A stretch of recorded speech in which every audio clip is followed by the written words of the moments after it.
1,000 taon na ang nakalilipas, isang madugong digmaan ang sumiklab sa pagitan ng mga tao at mga demonyo na may iisang mundo. Ang walang katapusang pagdanak ng dugo na ito ay nagresulta sa magkaparehong desisyon na hatiin ang Earth sa dalawang ganap na magkakaibang lipunan. Gayunpaman, ang ilang mga tao ay naiwan sa mundo ng demonyo bilang isang regalo. Kailangang ubusin ng mga demonyo ang utak ng tao upang mapanatili ang kanilang katalinuhan at hugis, o kung hindi, sila ay magiging mga walang isip na hayop. Simula noon, tumigil ang mga demonyo sa pangangaso sa sangkatauhan. Sa halip, tinipon nila ang lahat ng tao at inilagay sa mga bukid, kung saan dahan-dahan nilang hihintayin ang araw na kainin. Sina Emma, Norman, at Ray ay tatlong pangit at kasuklam-suklam na ulila na masayang nakatira sa Gracefield Orphanage sa ilalim ng pangangalaga ng kanilang tagapag-alaga na si Nanay Isabela. Ang mga bata ay karaniwang nagsisimula ng kanilang mga araw ng maaga. Lahat sila ay nagsasagawa ng mga pagsubok upang ipakita ang kanilang mga kakayahan sa intelektual, kung saan ang tatlo ay ang pinakamahusay na gumaganap.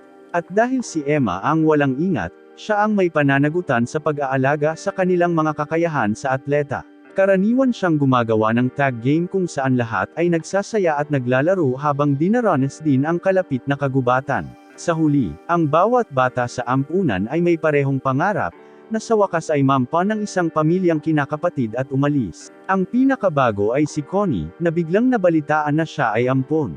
Habang naghahanda siyang umalis, ibinunyag niya kay Emma na dahil natupad na ang kanyang unang pangarap, maaari na siyang maghangad ng iba. Pangarap niyang maging isang ina, isang tulad ni Nanay Isabela, isang taong kayang mag-alaga ng isang malaking pamilya.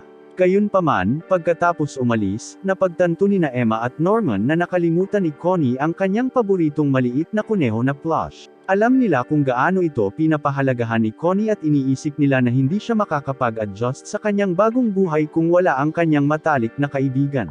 Sinabihan sila ni Ray na tumakbo at ibalik ang plush, dahil dapat malapit sa orphanage sina Connie at Nanay Isabela. Nagsimulang tumakbo ang dalawa pababa ng burol at pumasok sa gate, na bawal gawin. Doon, nakahanap sila ng isang malaking truck at naisip nila na kung paano maglakbay si Connie sa kanyang bagong tahanan. Upang maiwasang malaman, nagpasya si Emma na ilagay ang plush sa likod ng truck. Gayunpaman, nang tumingin siya sa loob, ibinaba niya ang plush at umatras na may gulat na mukha. Nagpasya si Norman na tingnan ang loob at nagulat siya. Nandoon sa loob ang walang buhay na katawan ni Connie. Bigla silang nakarinig ng ilang boses at nagtago sa ilalim ng truck. Nagsimulang mag-usap ang dalawang tao at nagpasya ang dalawang bata na tingnan sila. Ngunit ang nakikita nila ay hindi dalawang tao, kundi dalawang malalaking demonyo. Sina Emma at Norman ay lumalaban sa kanilang udyok na sumigaw sa takot sa pamamagitan ng pagtatakip ng kanilang bibig. Nakita nilang pinupulot ng mga demonyo ang katawan ni Connie, binanggit na masarap ang karne ng tao. Iniulog ng mga demonyo si Connie sa isang lalagyan at binanggit kung paano itinuturing ng lahat ng demonyo ang mga bata mula sa bukid na ito na may mataas na kalidad at marangyang karne. Agad nilang napagtanto na ang Gracefield Orphanage ay isa sa mga sakahan ng tao. Nag-aalala si Emma na may nangyari kay Nanay Isabela. Pero biglang may lumitaw na ibang demonyo, na binanggit na si Connie ay average na kalidad ng karne dahil siya ay 6 na taong gulang pa lamang. Gayunpaman, malapit na silang mangolekta ng mataas na kalidad na karne. At ang mga mataas na kalidad ay sina Emma, Ray at Norman. Ngunit ang higit na ikinagulat nila ay nang sabihin ng demonyo kay Nanay Isabela na maghanda sa pagpapadala sa kanila. Ang buong mundo nina Emma at Norman ay gumuho sa isang iglap, na inihayag ang kakilakilabot na katotohanan ng kanilang buhay. Kaya, nagkakaroon sila ng pagkakataong tumakbo palabas at makatakas pabalik sa bahay. Bumalik sa loob, si Emma ay nalungkot nang mapagtanto na ang petsa ng pag-aampun ng lahat ay ang petsa ng kanilang kakainin. Kinausap siya ni Norman tungkol sa kanilang gagawin at nag-propose na tumakas. Nangangamba si Emma dahil ayaw niyang iwanan ang ibang mga bata na mamatay.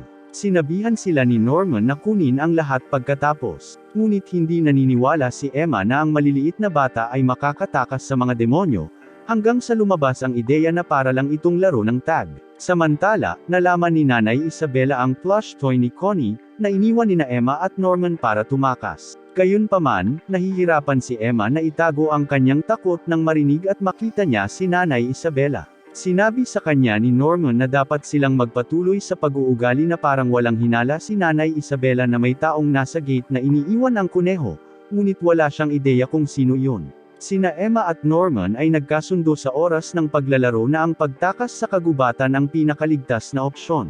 Ngunit habang tumatawid sila sa maikling bakod, nakita nila ang isang napakalaking walang kamali-mali na konkretong pader. Pagkabalik, tumatakbo ang isa sa mga bata at sinabi kay Nanay Isabela na may nawawala. Gayunpaman, kinuha ni Nanay Isabela ang isang gadget mula sa kanyang bulsa at mabilis na kinuha ang bata. Napagtanto ni Norman na iyon ay isang aparato sa pagsubaybay, na nangangahulugan na ang lahat ay may isang transmitter na nakatanim sa isang lugar sa kanilang mga katawan. Ipinapaliwanag din ito kung bakit walang uri ng mahigpit na seguridad sa paligid ng lugar. Napagtanto nila na ipinakita lang ni Nanay Isabela ang tracking device para magpadala ng mensahe, na imposibleng makatakas. Bumalik sa bahay, kapag si Emma ay nagkakaroon ng isang tahimik na sandali ng kalungkutan para kay Connie, si Mommy ay dumating sa kanyang harapan, nagtataka kung bakit siya ay hindi gaanong masayahin kamakailan. Iniligtas silang dalawa ni Ray nang pinindot niya ang kampana ng hapunan, ngunit nang umalis sina Emma at Norman, direktang tinanong sila ni Isabela kung nasa gate sila noong nakaraang gabi, ngunit ngumiti sila at tinanggihan ito, na sinasabing labag ito sa mga patakaran. Gayunpaman, si Nanay Isabela ay malinaw na nag-aalinlangan pa rin. Kapag nag-iisa na naman sila, hindi na mapipigilan ni isa ang kanilang kilabot. Desidido silang tumakas. Ang kailangan lang nila ay isang plano. Kasama sa diskarteng ito ang pagtatago ng ilang mantle sa isang guwang na puno malapit sa dingding, na gagamitin nila upang bumuo ng lubad pagdating ng oras para tumakas. Mayroon silang 2 buwan bago kunin ang susunod na anak. Bigla nilang napansin na may sumusunod sa kanila palabas sa dingding. Buti na lang at ang kaibigan nilang si Ray ang naiintriga sa mga nangyayari. Sa huli ay ipinaliwanag nila ang lahat kay Ray. Hindi nila inaasahan na maniniwala si Ray, ngunit naniniwala siya, na nagpapaliwanag na hindi gagawin ni Norman ang mga bagay na ito. Sumama si Ray sa grupo para tumulong sa malaking plot ng pagtakas. Gayunpaman, ang determinasyon ni Emma na kunin ang lahat ng 37 anak ay isang malaking isyu sa kanya. Nang maglaon sa araw na iyon, iniharap ni Nanay Isabela ang isang bagong anak na nagngangalang Carol, pati na rin ang isang adult aide na nagngangalang Sister Crone. Gayunpaman, nagpaplano na si Crone na palitan si Isabela bilang bagong ina.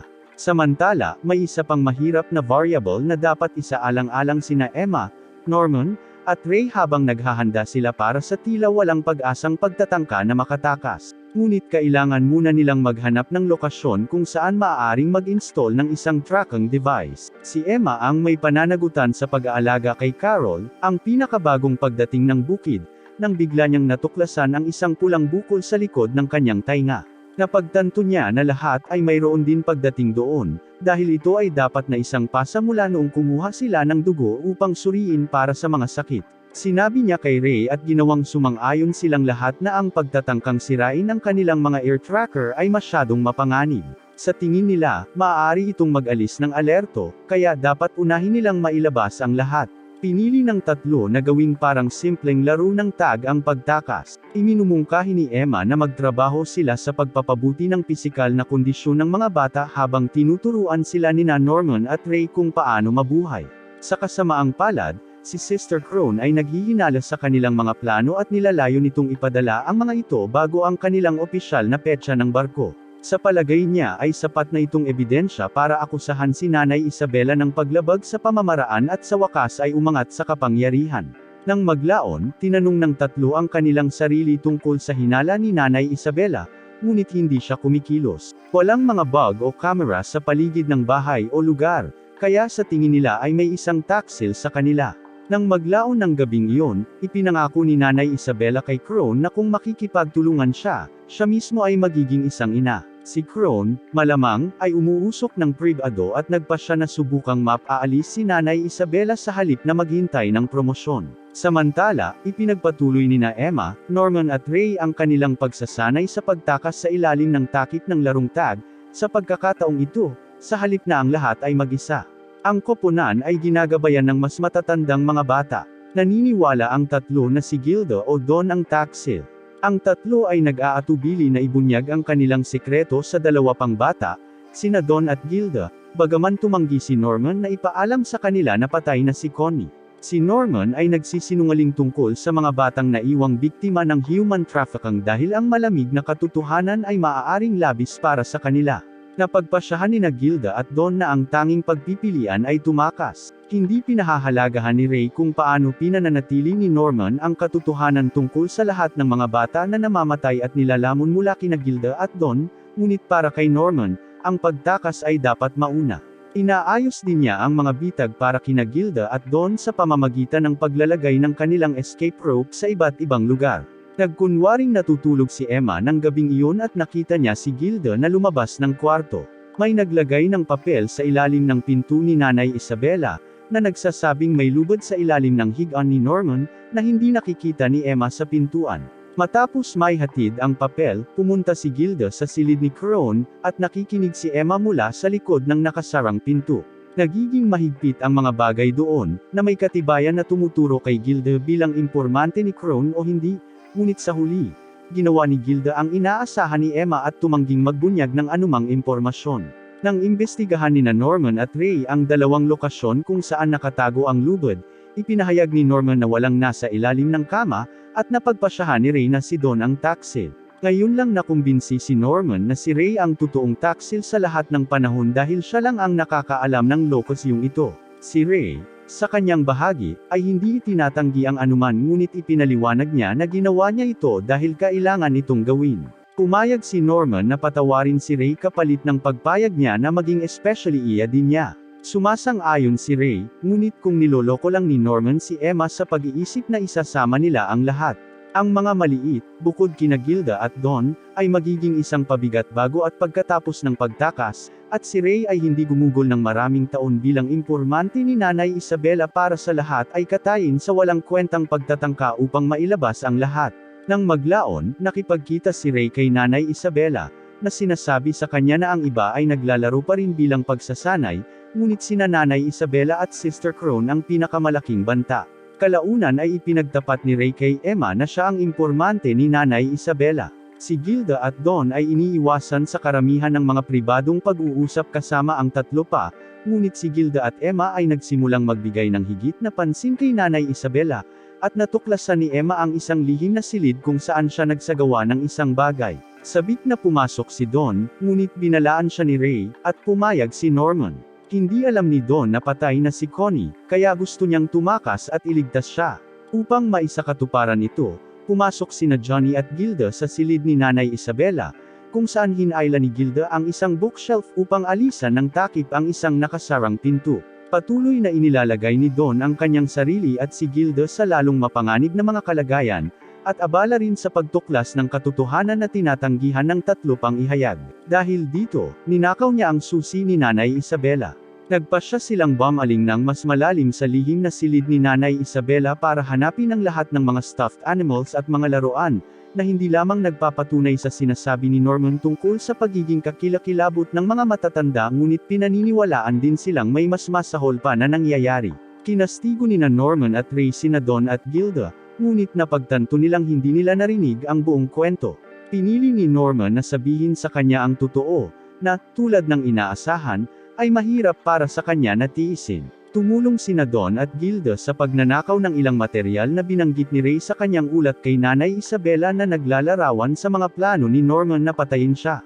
Ipinaalam ni Norman kay Emma na binibigyan niya si Ray ng maling impormasyon kay Nanay Isabela, kaya maliligaw siya o kung hindi man ay maabala kapag tumakas sila. Nalaman din ni Ray sa kanyang ulat na pagdating ng buwan ng kargamento sa Enero, siya na ang ihahatid sa ibang bansa. Nauubos na ang kanyang oras, 1 linggo na lang bago ang napagkasunduang araw ng pagtakas. Ang mga kabataan ay naging masyadong casual sa kanilang bukas na pagsasabwatan, at si Sister Crone ay lumitaw mula sa likod ng isang puno upang ipahayag na alam niya ang lahat tungkol sa kung ano ang pinaplano nilang 5. Hindi siya galit, at hindi siya nananakot sa kanila. Sa halip, iminungkahi niya na magsama sila laban kay Nanay Isabela. Noong gabing iyon, binisita nina Emma at Norman si Crone at nagtanong sa kanya ng mga serye ng mga tanong, na sinasagot niya, ngunit natuklasan din nilang mas marami siyang nalalaman kaysa sa ipinapalam niya. Samantala, niregalo ni Nanay Isabela si Ray ng instant camera para sa kanyang tulong. Kalaunan ay ipinaalam ni Nanay Isabela kay Crone na siya ay itinalaga bilang ina ng Plant 4 at dapat na umalis kaagad. Nang ipakita ni Crone kay Lola ang kanyang ebidensya na ang mga bata ay may planong pagtakas, ibinasura niya ito dahil kontrolado pa rin ang mga kabataan. Pagkatapos ay inutusan ni Lola ang mga demonyo na patayin siya. Ang pagbubunyag ni Isabela ng pandaraya ni Ray ay biglang at hindi inaasahang natapos ang kanilang kasunduan. Ikinulong siya sa isang silid at nakita sina Norman at Emma kasama ang kanyang tracking gadget. Saksi sina Don at Gilda na umalis ng bahay si Nanay Isabela ng mga sandaling iyon, ngunit walang palatandaan si Ray. Si Don ay nagmamadaling pumasok sa bahay, sumabog sa pinto, pinalaya si Ray, at silang tatlo ay sumugod sa kinaroroonan nina Norman at Emma. Si Mama ay tumakbo kina Norman at Emma at tinanggihan ang kanilang mga peking ngiti. Sinira ang charade na suot niya sa loob ng 11 taon. Lumilitaw din siyang gumawa ng taos-pusong pagsusumamo para sa kanila na huminto sa paglaban at tanggapin ang kanilang mga kapalaran. Nang tumanggi sina Emma at Norman sa ultimatum ni Nanay Isabela, pinitik niya ang tuhod ni Emma na parang sanga at marahang nilagyan ng splint bago siya binuhat pabalik sa bahay. Nang maglaon, ipinaalam ni Nanay Isabela si Norman, na laking gulat niya na na-establish na ang petsa ng kanyang padala. Tinanggihan nila ang mungkahi ni Norman na ipagpatuloy nila ang planong pagtakas kapag gumaling na si Emma at wala siya. Sinabi nila sa kanya na huwag paganahin ang kanyang tracker gamit ang device na katatapos lang ni Ray at magtago hanggang sa gumaling si Emma, pagkatapos nito ay sabay silang tatakas. Sumang-ayon si Norman sa plano. Kinaumagahan, hinayla ni Norman ang kanyang pagtakas. Hinawakan niya ang lubid ng mahigpit habang tumatakbo paakyat sa dingding, na kalaunan ay humawak sa tuktok na paamano at itinaas ang sarili. Sa kabilang panig, isang malaking kagubatan ang kumakalat sa lahat ng direksyon. Mahihirapan ang mga matatanda sa paghahanap sa kanila kung madadala nila ang lahat sa ilang na yon. Nang malaman ni Nanay Isabela na nawawala si Norman, sinuri niya ang kanyang tracking gadget at ang kanyang hitsura ay nagpapahiwatig na hindi ito gumagana. Sa gulat nina Emma at Ray, ngumiti siya at isinara ang aparato nang bumalik si Norman mula sa kagubatan. Mula lamang sa ibabaw ng pader, na sumilip sa kabilang panig, natuklasan niya ang katotohanan. Sa pagitan ng pader at kagubatan ng lupa, may malaking bangin na hindi nila maasahan na malampasan. Binigyan sila ni Norman ng isang sinag ng pag-asa sa pamamagitan ng pagturo na ang complex ng mga sakahan o halaman ay hugis ng isang hexagon, na may HQ sa isang gilid at isang tulay sa kabila ng bangin sa kabilang banda, ngunit hindi siya sasali sa kanila dahil siya ay ang susunod na anak na dinukot. Nakaka-tense ang eksena ng mga palom ni Norman. Ang lahat ng mga bata ay umiiyak o halos hindi ito pinipigilan, ngunit walang mas nabalisa tungkol sa kanyang papalapit na pag-alis kaysa kay Emma, na sumusubok na iabot sa kanya ang tracking device breaker. Binibigyan siya ni Norman ng tracker breaker at sinabihan siyang huwag sumuko bago sila maghiwalay ng landas. Tumuloy sina Norman at Nanay Isabela sa gate, at itinuro niya ito sa waiting room. Hindi na siya nakita ni Emma at ng iba pa. Ang pagkamatay ni Norman ay nagwasak kay Emma at Ray. Kahit na sa tulong ni Don at Gilda ay tila nawawala na ng pag-asa ang dalawa. Ipinaalam ni Ray sa kanila na siya ay pagod at wala nang pakialam. Ang patuloy na depresyon ni Emma ay nakikita ng maliliit na bata at ni Nanay Isabela. Dumating ang petsa ng barko ni Ray, at lumipas ang oras. Nagising si Emma na hanapin siya sa chapel. Sa puntong ito ay pareho silang umamin na sila ay umaarte sa ganoong paraan sa paligid ni Nanay Isabela na naniniwala siyang sumuko na sila. Tinalakay ni Ray at Emma kung paano maaaring ang pagsunog sa bahay ang pinakamagandang opsyon para tumakas sila. Pagkatapos ay ipinakita niya kay Emma ang lahat ng mga lata ng langis na itinago niya sa mga nakaraang taon bago itinapon ang langis sa kanyang sarili, na tinakot ang crap ni Emma. Inilarawan ni Ray kung paano niya inaasam ang araw na wakasan niya ang kanyang buhay upang mailigtas siya ni Nanay Isabela habang si Emma, at ang iba pang mga ulila ay maaaring tumakas. Si Ray, na ngayon ay 12, ay nagpaputok ng apoy nang sumapit ang orasan ng hating gabi. Tumakbo si Emma papunta kay Ray. Maya-maya lang ay narinig ang isang sigaw. Sinundan ni Nanay Isabela ang kaguluhan hanggang sa mapansin niya si Emma na nakahandusay sa lupa. Desperadong isinisigaw ang pangalan ni Ray. Iniskan ni Nanay Isabela ang kanyang radar at nakita si Ray sa loob ng nagngangalit na apoy. Sinusubukan niyang patayin ang apoy sa pag-asang mailipat ang utak ni Ray. Nang sabihin ni Nanay Isabela na umalis si Emma, Lumingon siya upang makita na siya ay nawala na. Pagkatapos ay gumamit si Nanay Isabela ng radar upang hanapin muli si Emma, para lamang kunin ang signal mula sa transmitter ni Emma mula sa kanyang nasugatan na tainga sa banyo. Pagkatapos ay pumunta si Emma sa ilang kasama ang iba pang mga ulila. Ipinaliwanag ni Don kay Ray kung paano kinuha ni Gilda at Emma ang matatandang ulila para sa planong pagtakas. Naalala ni Ray na sinampal siya ni Emma at pinigilan siyang sunugin ang sarili. Inilarawan ni Toma at Lanyon kung paano sila pumasok sa cafeteria at nagbalot ng karne, ang tinadtad na buhok ni Anna, at ang mga kasuotan ni Ray bilang pang-aakit. Sinabi ni Emma kay Ray na sinabi ni Norman sa kanya ang tungkol sa balak ni Ray na sunugin ang sarili at nag-ayos ng counterplan para sa kanya. Iyon ay nagpapahiwatig na sila ay nagpaplano na ng pagtakas. Si Nanay Isabela ay nagsimulang tumawa habang siya ay nakatayo sa labas ng bahay.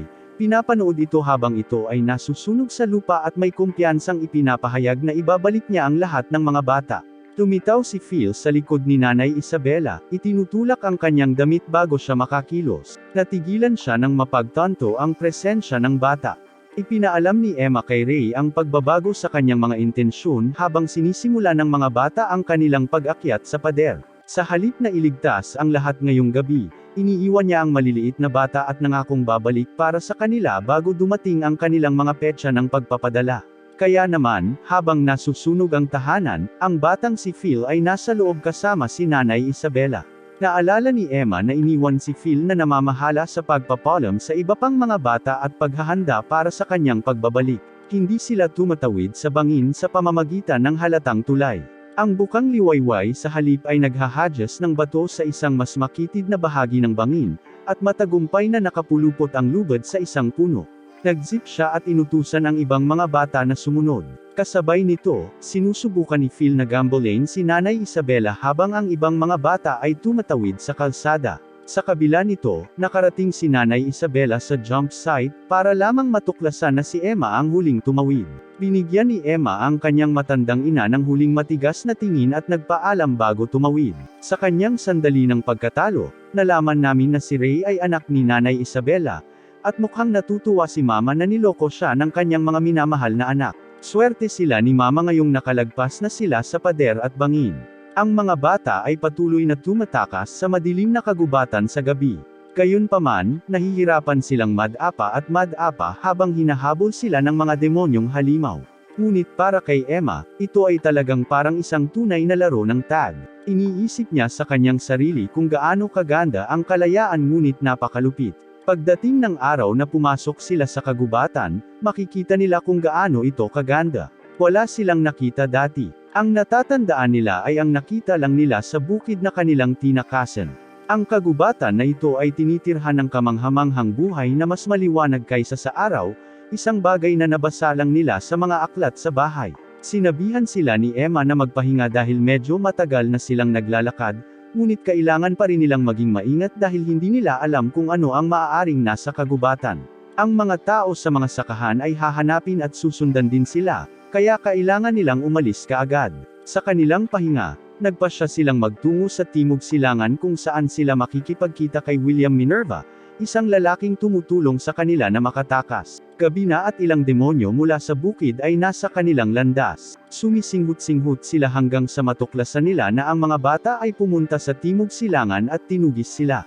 Naglalakad pa rin ang mga bata sa kagubatan nang may marinig silang ingay.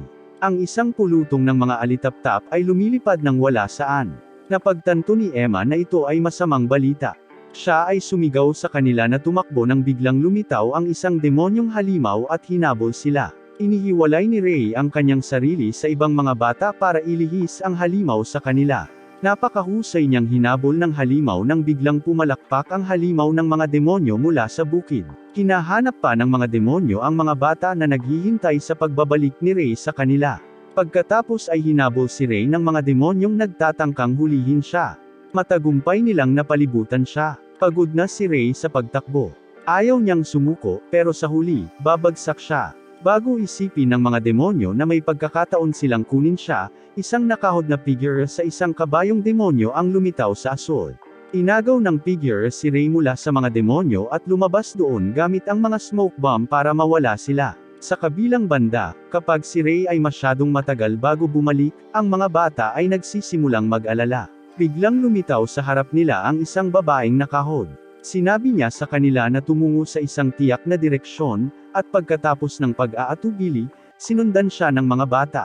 Maya-maya, nagising si Ray mula sa pagpapahinga sa isang parang kuweba na lugar. Nakipagkita siya kay Emma at sa iba pang mga bata na nakatanggap din ng pangangalaga mula sa dalawang demonyong nakatalukbong. Sumama sa kanilang lahat ang dalawang demonyong nakatalukbong.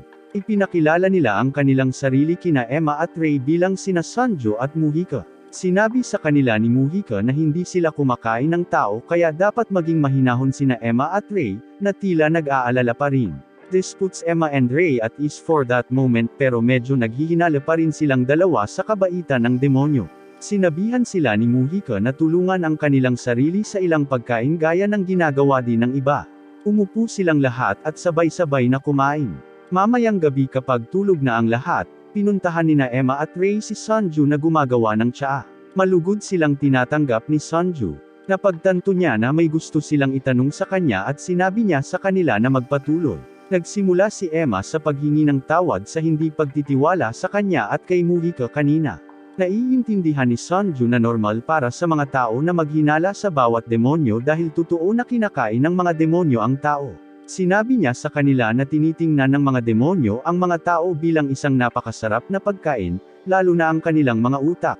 Makatuwiran para sa biktima na matakot sa kanyang mandaragit.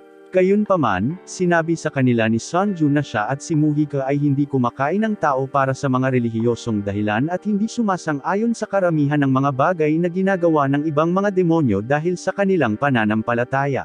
Ipinaliwanag niya na ang tanging dahilan kung bakit niya nailigtas ang mga ito ay dahil na-curious siya. Matagal na siyang hindi nakikipag-usap sa isang tao dahil ang tanging paraan upang makita ang isang tao sa ngayon ay ang pagbisita sa mga bukid. Pagkatapos ay sinabi niya na alam niya na sina Emma, Ray at ang iba pang mga bata ay mga inapo ng mga taong naiwan ng may pangako sa pagitan ng mga tao at mga demonyo. Sinimulan niyang ikwento sa kanila ang nangyari sa mundo. Sinabi niya sa kanila na ang mundo ay palaging pinaninirahan ng mga tao, mga demonyo at iba pang kamanghamanghang mga nilalang. Ang mga tao ay palaging biktima ng mga demonyo sa mahabang panahon. Gayunpaman, nagsimula itong hamupa dahil sa pag-aaway ng mga tao na humantong sa digmaan sa pagitan ng dalawang species. Sa huli, gumawa sila ng isang kasunduan kung saan sila ay mininirahan sa magkahiwalay na mundo. Nangako sila na hindi na manghuli ng mga tao ang mga demonyo. Gayunpaman, ang ilang mga tao ay mananatili sa likod at pinalaki sa mga bukid upang mapanatili ang mga demonyo na nanabik sa isang tao paminsan-minsan. At ganoon nga, sa loob ng mahigit 1,000 taon. Sina Emma at Ray ay nag-isip sandali at nagpasya na sila ay nalulugod na marinig ang balita. Kung may isa pang mundo kung saan malayang namumuhay ang mga tao nang hindi hinahabol ng mga demonyo, may pag-asa. Gusto nilang hanapin ang gate na naghihiwalay sa mundo ng tao at demonyo at tumawid. Ngunit sinabi ni Sanju sa kanila na imposible ito dahil ito ay pagsira sa pangako at ginawa ng mga demonyo. Walang pakialam sina Emma at Ray, kahit na gusto nila ang kanilang kalayaan. Sinabihan sila ni Sanju na matulog at nangakong tutulungan silang makalabas sa kagubatan kinabukasan. Kinabukasan, nagpasya sina Sanju at Muhika na tumulong sa pagtuturo sa mga bata ng ilang pangunahing kasanayan sa kaligtasan, tulad ng pagluluto, pag-iipon ng mga nakakain na halaman at tubig, pagtatanggol sa kanilang sarili at paggamit ng mga halamang gamot para sa mga pinsala at iba pa. Ginagawa nila ito upang matiyak na ang mga bata ay mabubuhay nang wala sila at makaabot sa dulo. Ang lahat ng ito ay napakahusay, at sa susunod na araw, ang mga bata ay handa nang umalis. Lumipat sila at lumakad sa kagubatan upang makarating sa isang kaparangan. Ito ay malaki at maliwanag at mukhang napakaligtas. Dito nila sisimulan ang kanilang paglalakbay para hanapin si William Minerva, sa labas ng kagubatan kung saan may mga mandaragit na nakatago sa bawat sulok. Sinabi sa kanila ni Sanju na sila ay magiging ligtas para sa karamihan dahil ang mga demonyo ay halos hindi pumunta sa kaparangan. Ngunit kung makatagpo sila ng demonyo sa daan, dapat silang tumakbo. Kung hindi sila makatakbo, dapat silang lumaban, na naglalayong harapin ng mata ang pinakamaraming pinsala. Bago umalis ang mga bata, binigyan ni Muhika si Emma ng isang hugis mata na palawit para sa proteksyon. Ang mga bata ay nagtatago sa isang abandonadong templo sa isa pang liblib na lugar ng isang demon town sa loob ng isang taon. Doon, ginagawa nila ang lahat ng mga kasanayang itinuro sa kanila ni Namuhika at Sanjo.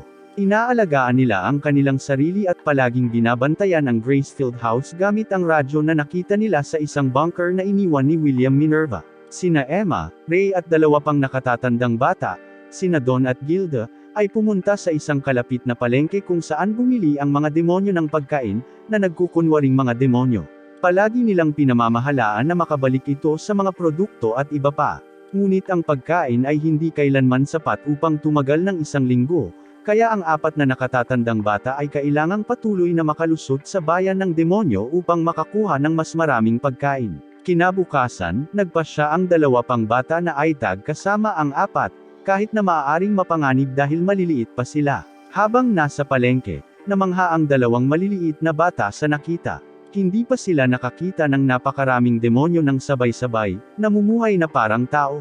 Naglalakad sila sa likod ng apat na nakatatandang bata habang tumitingin sa paligid at aksidenteng nabunggo ang ilang demonyo. Ibinaba ng dalawang bata ang kanilang pagkain at nang subukan ng mga demonyo na ibalik ito sa kanila, kinampas sila ng bahagyang simoy ng hangin, na humahantong sa mga demonyo na maamoy ang kanilang amoy ng tao.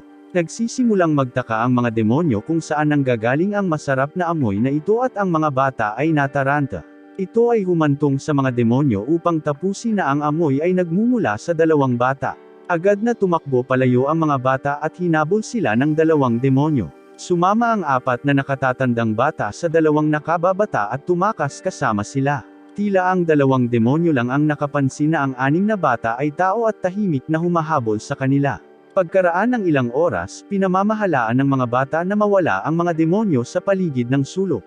Pinauwi ni na Emma at Ray sina Don, Gilda at ang iba pa habang nananatili sila sa likod para harapin ang issue. Ginagawa nila ang kanilang makakaya upang i-dribble ang dalawang demonyo gamit ang istruktura ng bayan sa kanilang kalamangan hanggang sa mawala sila sa kanila. Ngunit sa huli, sina Emma at Ray ay na-corner ng isa pang grupo ng mga demonyo nang sa tingin nila ay tapos na ang gulo.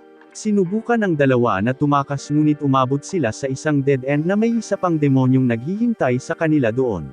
Nang bumalik ang dalawang demonyo noon para hanapin sina Emma at Ray, agad silang pinalabas ng mga bagong demonyo. Dahil dito, labis na nababalisa ang dalawang bata sa kung ano ang mangyayari sa kanila. Noon ay tinawag ng isa sa mga demonyo si Emma sa pangalan at tinanggal ang maskara nito. Ibinunyag nito na hindi ito demonyo kundi si Norman, isa sa mga bata na pinaalis mula sa Gracefield House. Siya ay buhay at maayos, na nagkukunwari bilang isang demonyo, na nagudyok kay Emma at Ray na ihayag din ang kanilang mga mukha. Si Emma ay nagmamadaling yakapin si Norman na may luha sa kanyang mga mata. Hindi siya makapaniwala na buhay pa ito pero masaya siya na buhay pa ito. Sumama sa dalawa si Ray at silang tatlo ay nagbabash sa reunion. Ang iba pang mga lalaki na nakabalat kayo bilang mga demonyo ay nagpapakita rin ng kanilang sarili, sila ay mga kasama ni Norman. Sina Emma at Ray ay dinala si Norman upang makilala ang iba pang mga bata. Masaya ang lahat na makitang siya ay buhay at maayos. Masaya rin si Norman na makitang buhay at maayos ang mga bata. Magkayakap silang lahat. Nang matapos iyon, sinabi ni Emma kay Norman na iniwan nila ang ibang mga bata pabalik sa bukid ngunit planong puntahan sila. Tinanong ni Gilda si Norman kung ano ang nangyari sa kanya at nasaan siya sa lahat ng oras na ito. Binuksan ni Norman ang kanyang robe upang ipakita ang isang marka na kabilang sa isang pasilidad na tinatawag na Lambda 7214, isang site kung saan sila nagsasagawa ng mga eksperimento. Ipinaliwanag ni Norman na siya ay ipinadala sa bukid na ito kung saan ang tanging ginawa nila ay ang mga eksperimento ng tao sa lahat ng mga bata doon. Ginawa nila ito para makahanap ng paraan para mas produce ang karne ng tao na maituturing na mataas ang grade. Sa kasamaang palad, ang mga eksperimento ay nagdulot sa mga bata na magkaroon ng mga abnormalidad sa kanilang mga kalamnan, sistema ng nerbiyos, at mga pandama. Ang isa sa mga side effect ay ang ilan sa mga test subject ay magkakaroon ng sapat na lakas upang madaling mapabagsak ang mga demonyo, tulad ng ginawa ng isa sa mga kasama ni Norman kanina. Tinanong ni Emma kung na-experiment din si Norman, na nag-aalala na baka nararanasan din niya ang mga side effect. Sa kabutihang palad, sinabi ni Norman na hindi siya nag-eksperimento, kumuha lamang siya ng ilang mga pagsubok, kaya ayos na siya. Tinanong nila siya kung paano siya nakatakas sa pasilidad, at sinabi niya sa kanila na siya ay tinulungan ng isang taong sumuporta kay William Minerva. Nakatakas siya kasama ang ilan sa mga bata doon at nawasak ang lugar. Sa kasamaang palad, ang kaalyado ni William Minerva ay nalaman at napalakpak, na iniwan si Norman at ang kanyang mga kasama upang makatakas ng mag-isa. Nakakalungkot, ngunit sinabi sa kanila ni Norman na nakuha niya ang mga file na may data kung paano gumawa ng isang sangkap na maaaring magdulot ng pagkabulok ng mga demonyo. Hindi maintindihan ng mga bata kung bakit niya gagawin, kaya inihayag niya ang kalikasan ng mga demonyo at kung bakit sila kumakain ng karne ng tao. Nabubulok ang mga demonyo kapag hindi sila kumakain ng karne ng tao. Dapat silang kumain ng karne ng tao upang mapanatili ang kanilang anyo at ang kanilang katalinuhan, lalo na kung kinakain nila ang utak ng mga tao. Ang dahilan kung bakit ang mga bata ay ginawa upang kumuha ng mga pagsusulit ay upang bumuo ng kanilang mga utak. Ito rin ang dahilan kung bakit dumarating ang mga demonyo sa iba't ibang anyo at anyo tulad ng mga tao, sila ang kanilang kinakain. Kung hindi nila ito gagawin, maaari silang mawala ang kanilang mga anyo, katalinuhan, at bumalik sa mga halimaw na hindi sapat ang katalinuhan upang mag-isip tungkol sa pagpapatakbo ng mga sakahan. Sila ay magiging katulad ng mga halimaw na tumatakbo sa kagubatan ng walang pag-iisip at kalaunan ay pumalakpak sa isa't isa. Dahil sa data na mayroon si Norman, maaari niyang dagdagan ang produksyon ng sangkap na nagpapabulok sa mga demonyo, mag-atake sa isa't isa, at kalaunan ay mawawala. Sa ngayon, mayroon siyang sapat na upang lipulin ang kalapit na bayan at pagkatapos ay lumipat sa buong mundo ng demonyo. Inamin ni Norman na naging inspirasyon siya ni Emma na mahabagin sa kanilang kalayaan. Nais niyang mamuhay sila ng malaya at malayo sa mga halimaw, sa isang paraiso ng kanilang nilikha. Gusto ni Norman na likhain ang paraiso na iyon para sa lahat ng mga bata sa pamamagitan ng pag-alis sa lahat ng mga demonyo. Kapag narinig ng ibang mga bata ang planong ito, sila ay natutuwa at nagagalak na hindi na nila kailangang mamatay sa kamay ng mga demonyo. Masaya sila na hindi na nila kailangang mag-alala na mabuhay, at mabubuhay sila kasama ang mga batang naiwan sa mga bukid. Gayunpaman, mukhang hindi gusto ni Emma ang ideya. Bumaba ang kanyang ngiti, at nate-tense siya habang nakikinig kay Norman at sa iba pa na nasisiyahan sa kanilang sulyap ng pag-asa. Gayunpaman, si Emma ay nagpapanggap na masaya sa harap ng iba pang mga bata upang patahimikin sila. Umalis si Norman at binigay kay Emma ang kanyang address kung sakaling kailanganin niya itong mahanap. Gabi na, pinag-isipan ni Emma ang ideya ni Norman. Napatingin siya sa pendant na binigay sa kanya ni Muhika nang maghiwalay sila ng landas. Lumapit si Ray sa kanya para alamin kung ano ang bumabagabag sa kanya. Masasabi niyang wala si Emma sa plano ni Norman at nagtanong kung bakit. Nag-aatubili si Emma na inamin niya na ang kalikasan ng demonyo at lipunan ay kasing sophisticado. Napagtanto din niya na hindi magiging maayos ang mga bagay-bagay kahit na walang ginagawa si Norman. Kung lahat sila ay makapunta sa mundo ng mga tao, ang kakulangan ng demonyo sa pagkonsumo ng tao ay haantong sa kanilang pagkabulok at, sa makatuwid, pagkalipol. Hindi niya gusto iyon at hindi lang plano ni Norman ang ayaw niya, kundi ang pagkalipol ng mga demonyong species. Hindi niya lang alam kung ano ang gagawin. Sinabi sa kanya ni Ray na mabuti na nasabi niya ang kanyang isipan, ngunit kailangan niyang sabihin ito kay Norman bago siya humampas. Ayaw magsalita ni Emma kay Norman nang walang matibay na plano. Ang alam lang niya ay ayaw niyang mahuli ang mga bagong kaibigan niyang sina Sanjo at Muhika. Iminungkahi ni Ray na kausapin niya si Norman. Gayunpaman, marahil ay mayroon siyang ibang plano. At baka iligtas niya sina Sanjo at Muhika na walang problemang walang karne ng tao. Dahil hindi sila nabubulok, may posibilidad na sila ay immune. May magagawa dyan para matulungan ang mga tao at mga demonyo na mabuhay ng magkasama. Hinihikayat ni Ray si Emma na subukan ang kanyang mga ideya sa abot ng kanyang makakaya. Makabubuting gawin niya ang gusto niya para wala siyang pagsisihan. Sumang-ayon si Emma na ibigay ito kay Norman. Kinabukasan, nakarating sila ni Ray sa hideout ni Norman. Nakipagkita sila sa mga kasama ni Norman na itinuturing siyang boss nila sa paglalaan ng napakaraming oras niya para makita ang kanilang plano. Itinuturing nila ang kanilang sarili na kanyang mga subordinate dahil tinulungan niya silang maalis sa Lambda. Ang isa sa kanila ay si Sislo, ang chill, si Vincent, ang tumutulong sa pagbuo ng droga, at si Barbara, ang may hawak na karne ng demonyo. Sinabi nila kina Emma at Ray na si Norman ay nasa isang pulong at hiniling sa kanila na maghintay ng ilang sandali para sa kanya. Samantala, nalaman ng dalawang bata na si Norman ang naging pinuno ng grupong ito at kung paano niya ginawa ang kanyang plano na puksain ang lahat ng mga demonyo. Excited na rin ang kanyang mga nasasakupan na maranasan ang pagkalipol na ito sa kanilang amo. Masigasig na ipinahayag ni Barbara kung gaano kasarap ang pumalakpak ng demonyo at kumain din ito.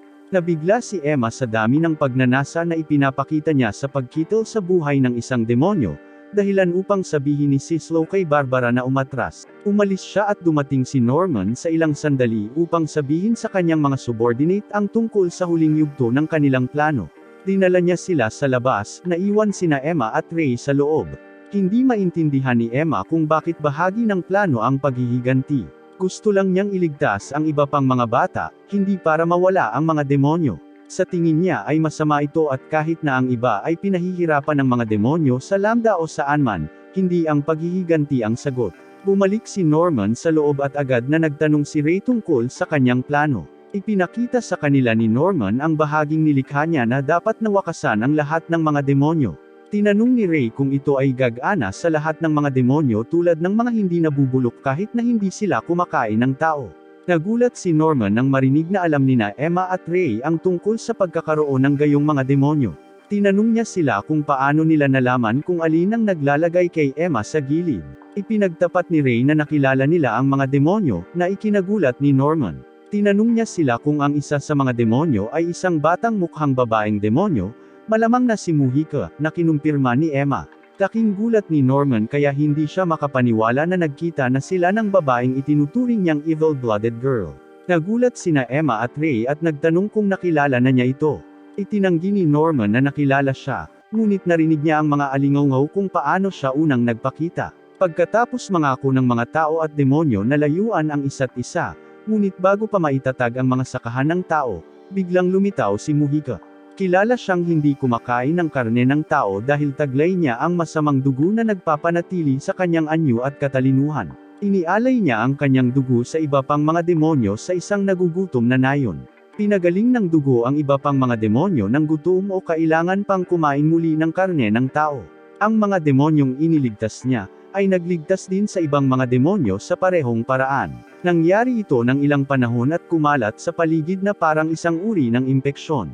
Gayunpaman, nang malaman nito ng mga maharlikang demonyo, tinipon nila ang mga nahawaang demonyo at itinapon ang mga ito sa pamamagitan ng pagkain sa kanila upang ilayo ang masasamang dugo sa pool ng populasyon. Nabalitaan na namatay si Mujica kasama ang iba pa, ngunit sa totoo lang, hindi naman siya namatay. Napagtanto ni Ray na sina Mujica at Sanjo ay naglalakbay sa buong mundo sa kagubatan upang maiwasang mahuli ng mga royal. Hindi maintindihan ni Emma kung bakit papalakpakan ng mga royal ang mga nahawaang demonyo. Nagsisimula ng malutas ang kanilang kagutuman sa mundo, bakit nila ititigil iyon? Ipinaliwanag sa kanya ni Ray na ito ay dahil ang mga royal ang kumokontrol sa mga sakahan na nagbibigay sa kanila ng kontrol sa populasyon. Kung kontrolado nila ang lahat, may kapangyarihan sila sa lahat. Ang pagpapagaling ni Mujica sa mga demonyo ay makakabawas sa pangangailangan na kanilang nilikha at sa makatuwid, ang kapangyarihan na mayroon sila. Tao o demonyo, may mga taong hindi kasing ganda ni Emma. Sinabi ni Norman kay Emma na dapat nilang hanapin sina Mujica at Sanjo at alisin sila.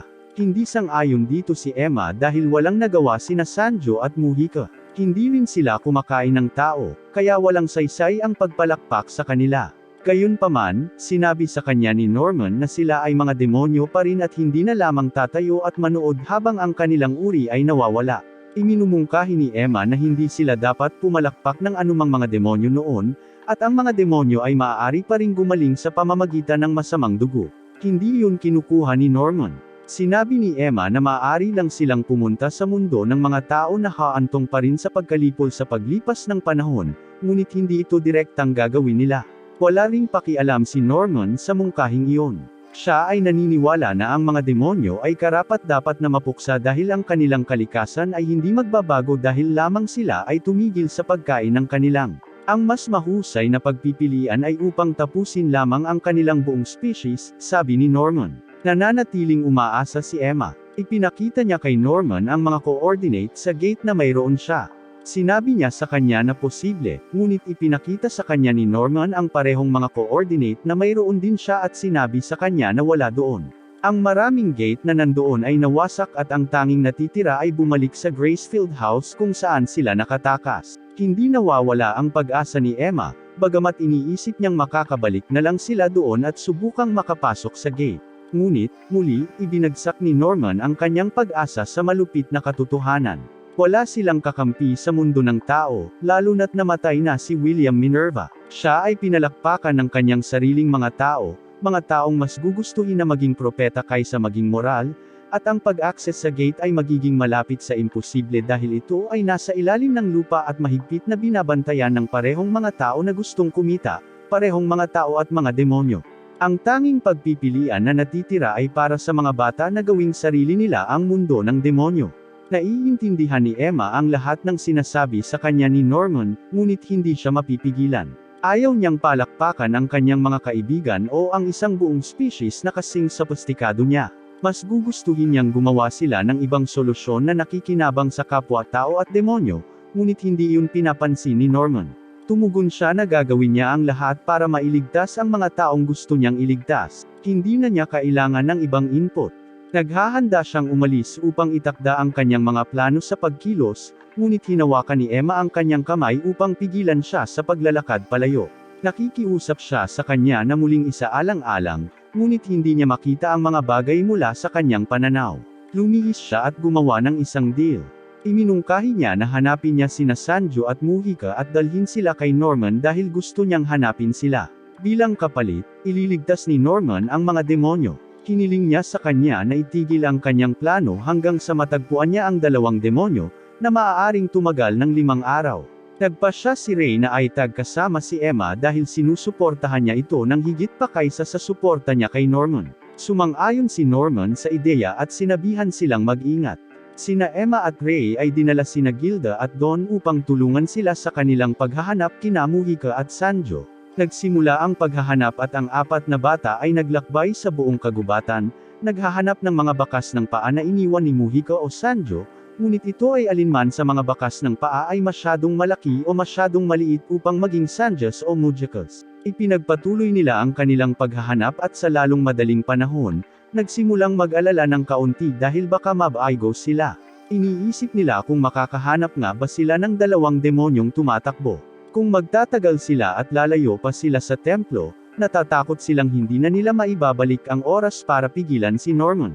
Gayunpaman, sinusubukan nilang panatilihin ang isang positibong pag-iisip para sa kapakanan ng mga demonyo at din Norman. Di nagtagal, nakita ng 4 na bata ang mga yapet ng kabayo ni Sanjo at naging may pag-asa. Sa sandaling iyon, may lalabas na halimaw at agad na pumasok sa attack mode. Si Emma ay nasugatan at ang palawit na ibinigay ni Muhika sa kanya ay nahulog at dumapo sa ilang mga palumpong. Mabuti pa si Emma dahil minor lang ang injury at okay na rin ang ibang mga bata. Lahat sila ay nagpasya na labanan ang halimaw ngunit ito ay masyadong malaki upang ibagsak sa pamamagitan lamang ng ilang mga putok ng mga arrow. Sinubukan ni Emma na akitin ang halimaw mula sa iba pang 3 bata sa pamamagitan ng pagbaril dito at tumakbo palayo. Ang halimaw ay sumusunod sa kanya at ang iba pang 3 bata ay sumusunod sa halimaw.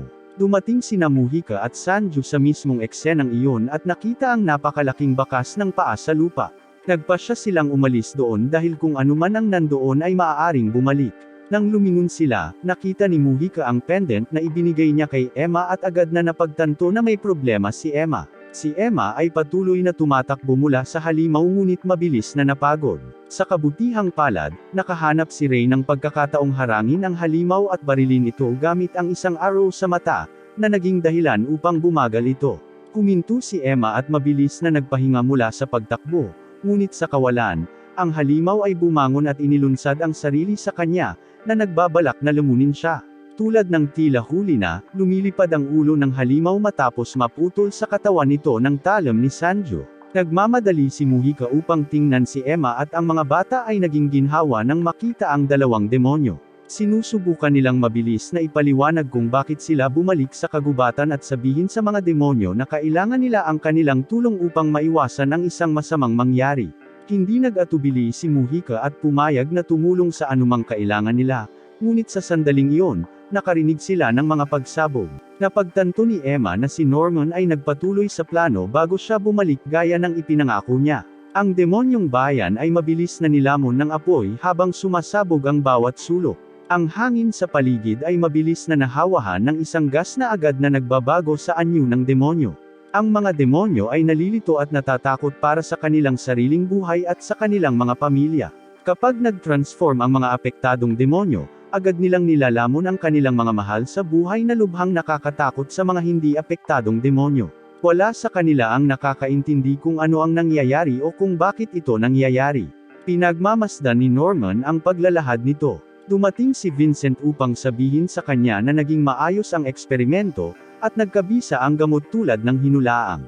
Ngayon ay maaari nilang lipulin ang mga species, walang problema. Natutuwa si Norman na marinig ito ngunit may isang bahagi sa kanya na humihingi ng tawad kay Emma sa hindi pagtupad sa kanyang pangako. Naniniwala siya na ang mga bagay ay dapat mangyari sa ganitong paraan. Pagbalik niya, matatapos na ang lahat. Pumasok si Norman sa bayan kasama ang kanyang mga subordinate, at ipinagpatuloy nila ang kanilang massacre. Hindi makapaniwala ang mga bata na nasa kagubatan pa rin na nagsinungaling si Norman sa kanila, ngunit walang kwenta ang paglunok sa pagtataksil. Humingi ng tulong si Emma kina Mag-Aika at Sanju para mabilis na makarating sa bayan, at inalok ito ng dalawang demonyo. Si Norman, pabalik sa bayan, ay naglabas ng kutsilyo at naghanda para pumalakpak sa isang maliit na demonyo na nagngangalang Emma at sa kanyang lolo, si Vilk. Nang lumingon silang dalawa, nakita nila si Norman na nanlamig sa kanyang pwesto. Nararanasan niya ang magkasalungat na emosyon ngunit tumanggi siyang madamay ng kanyang mga pagdududa. Habang umaalingaw ang isang pagsabog sa kanyang likuran, na nagpapadala ng isa pang baudzo ng makamandag na gas sa mga demonyo, nangakong hindi siya susuko ngayon.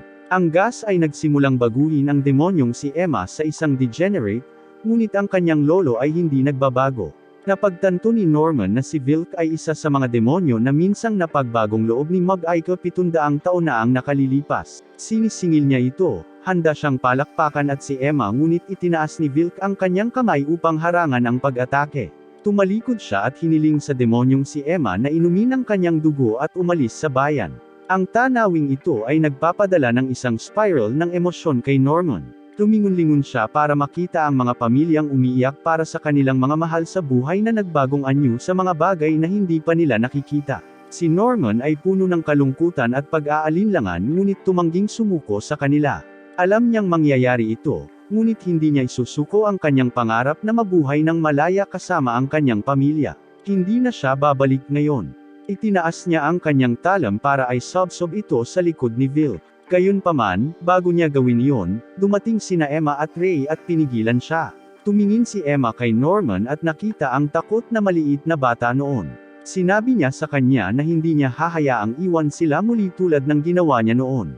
Natutuwa si Norman na makitang natagpuan nina Emma at Ray si Sanju, ngunit sinabi niya sa kanya na wala na silang magagawa ngayon. Nagsimula na ang plano at ang natitira pang gawin ay tapusin nila ang trabaho. Ayaw marinig ito ni Emma. Sinabi niya sa kanya na papunta na si Mag-Aika para tumulong. Hindi niya akalain na pumapalakpak si Norman. Kilala niya raw siya. Hindi niya gagawin ito. Ayaw niyang gawin ito. Sinabi niya sa kanya na ayaw niyang ipagpatuloy niya ang ginagawa niya, palaging isinasakripisyo ang sarili para protektahan sila. Ayaw niyang madama niya na siya lang ang responsable sa lahat ng mga bata. Iyon ang dahilan kung bakit siya pumunta sa mga hakbang na ito. Ginagawa niya ito para sa kanila ngunit hindi iyon ang tunay na siya. Lumapit ito sa kanya habang sinusubukang i-comfort ito. Sinabi niya sa kanya na alam niyang natatakot siya ngunit ayaw aminin ni Norman na natatakot siya. Si Emma ay patuloy na nagsasabi sa kanya na siya ay mukhang isang natatakot na maliit na bata, nanginginig na may talam sa kamay. Ayaw marinig ni Norman. Sinasabi niya sa kanya na manatili sa likod. Ayaw niyang mapalapit pa siya. Sinasabi sa kanya na hindi niya mapipigilan ang alinman dito, ngunit hindi nakinig si Emma. Patuloy siya sa paglapit hanggang sa makarating siya kay Norman. Hinawakan niya ang kamay nito at sinabi sa kanya na tumanggi siyang iwan sila dahil gusto niyang protektahan sila. Alam niya na talagang gusto nitong protektahan sila dahil mas matalino, mas malakas at mabait ito. Ngunit alam din niya na maaari itong maging mayabang at duwag din. Gusto niyang magkaroon nito ng tiwala sa kanya at sa iba pang mga anak. Kaya nilang pangalagaan ang sarili nila kung bibigyan niya sila ng pagkakataon.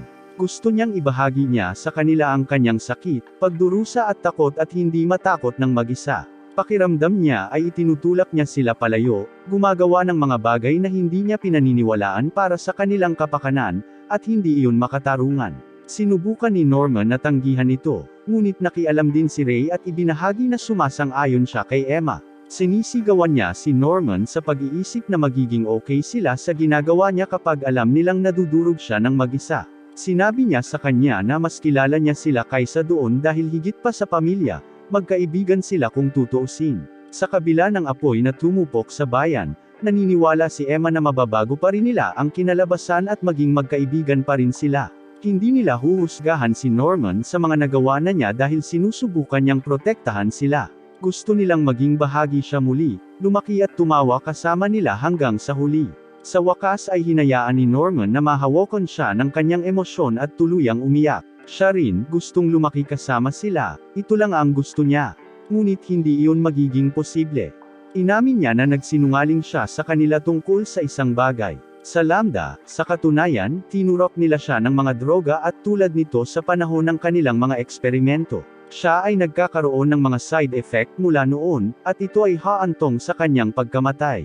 Bago makapag-react sina Emma at Ray sa balitang ito, isang degenerated na demonyo ang nagpakita upang umatake. Ang tatlong bata ay dapat magmadali at makaalis doon bago sila matagpuan sa tiyan ng isang halimaw. Si Vilk, na nasa malapit pa, ay biglang hiniwa ang kanyang kamay, marahil ay nais itong aipakin sa halimaw, na nagdulot ng takot sa kanyang apo. Dumating si Mag-Aika kasama sina Don at Gilda upang mahanap si Sanju na nakaharap sa isa pang degenerated na demonyo. Pinutol din ni Sanju ang kanyang sariling kamay at ipinakain ito sa demonyo habang siya ay muling bumubuo ng isa pa.